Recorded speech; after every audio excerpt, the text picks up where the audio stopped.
কেরামের পরামর্শ নিয়ে চললে জীবনের চরিত্র আদর্শ ভালো হবে, শিক্ষকের দোয়া নিয়ে চললে লেখাপড়ার জিন্দেগি সুন্দর হবে, মা বাবার দোয়া নিয়ে চললে সর্বোচ্চ সম্মান আল্লাহ দান করবেন।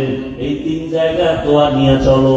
এখনো যদি গুনাহ করিয়েই ফেলাও, আমার আল্লাহ বেহতার জানেন। মনে মনে আমার আল্লাহর কাছে তওবা করো, মনে মনে বলো, হে আল্লাহ, জীবনটা গুনাহ শেষ করে ফেলেছি।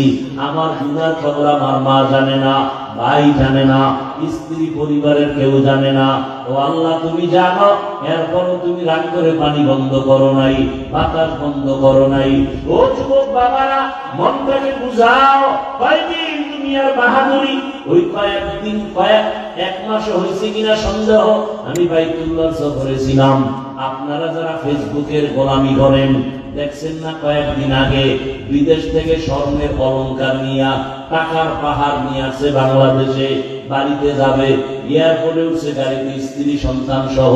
বাড়ি যাওয়ার আগে রাস্তার পাশে পানির মধ্যে গাড়ি ভরে গেছে, বাচ্চাটাও মারা গেল, স্ত্রীও মারা গেল। ওই বিদেশি বাবা কান্না করে টাকা পয়সা হাতে নিয়া। আরে মানুষ বিয়া করে সন্তান নিয়ে বউ নিয়ে আনন্দে থাকে না খাইয়া, কিন্তু আমার কপাল খারাপ, আমি বউ নিয়ে আনন্দ করতে পারলাম না।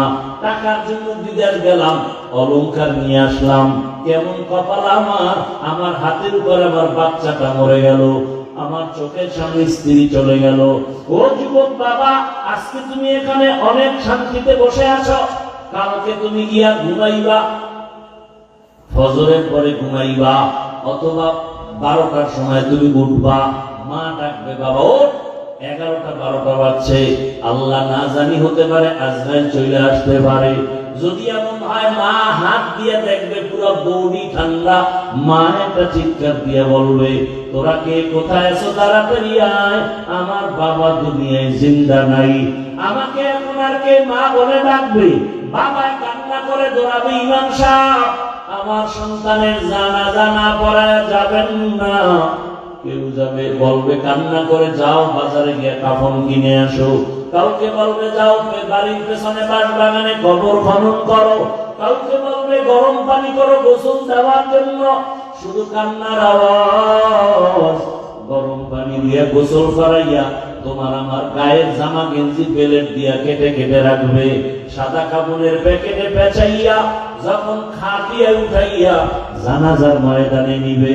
জানালা দিয়া চিৎকার দিয়া আম্মু বলবে, আমার সন্তানটারে তোমরা কোথায় নিয়ে যাও, শেষবারের মতো চেহারাটা দেখায় যাও।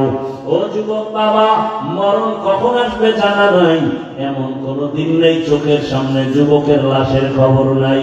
পানির নিচে, গাড়ির নিচে, ঘুমের বিছানায়। এখনো কি তওবা করবা না?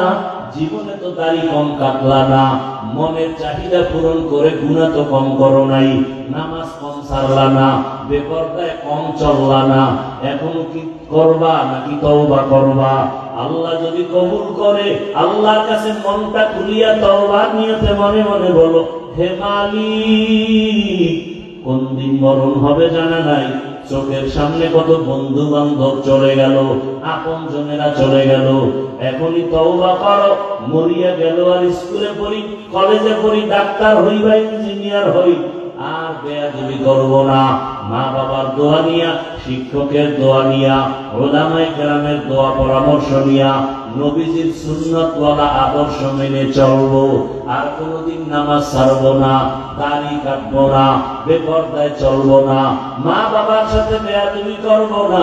তওবা করার মতো যদি অন্তর তৈরি হয়, মুনাফিকি অন্তরে না থাকে, খাঁটি তওবার নিয়ত যাদের আছে, দুটো হাত আমার আল্লাহকে দেখাইয়া দাও।